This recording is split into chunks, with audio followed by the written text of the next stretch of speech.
Hi everyone, সবাই কেমন আছো? আশা করছি ভালো আছো। আমিও খুব ভালো আছি। শুরুতেই সবাইকে জানাচ্ছি শুভ নববর্ষ, প্রীতি শুভেচ্ছা ও আন্তরিক অভিনন্দন।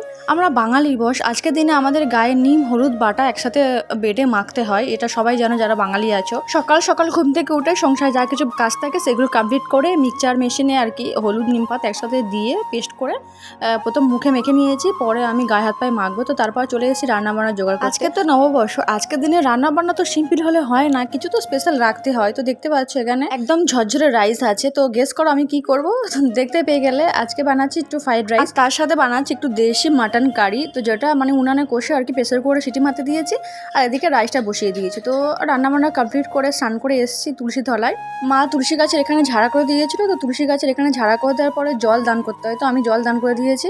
আর মা পুজো করা হয়ে গেছে, মা এদিকে পুজো করছিল, আমি এদিকে রান্নাবান্না করছিলাম। তো দেখো মা আমাদের ঘরে যে ভগবান আছে তাদেরকে ড্রেস পাল্টে দেওয়া হয়েছে, মানে নতুন পোশাক পরিয়ে দেওয়া হয়েছে। তো পোশাক পরিয়ে দেওয়ার পরে কত সুন্দর লাগছে তোমরা দেখতেই পেলে। তারপর এখানে প্লেট বার করছি আর কি খাওয়া দাওয়ার জন্য। আর তো তস হয়েছে না, তো এখন দেখতে পাচ্ছ একদম পুরো ঝরঝরে রাইস করে নিয়েছি। আর তার সাথে আছে লাল লাল ঝালঝালে একদম দেশি মাটন কারি। তো তোমরা দেখতে পাচ্ছ কালারটা একটু হাইলাইট হয়ে গেছে। তো খাওয়া দাওয়ার পরে কোল্ড ড্রিঙ্কস খেয়ে আজকের ব্লগটা এখানে শেষ করলাম।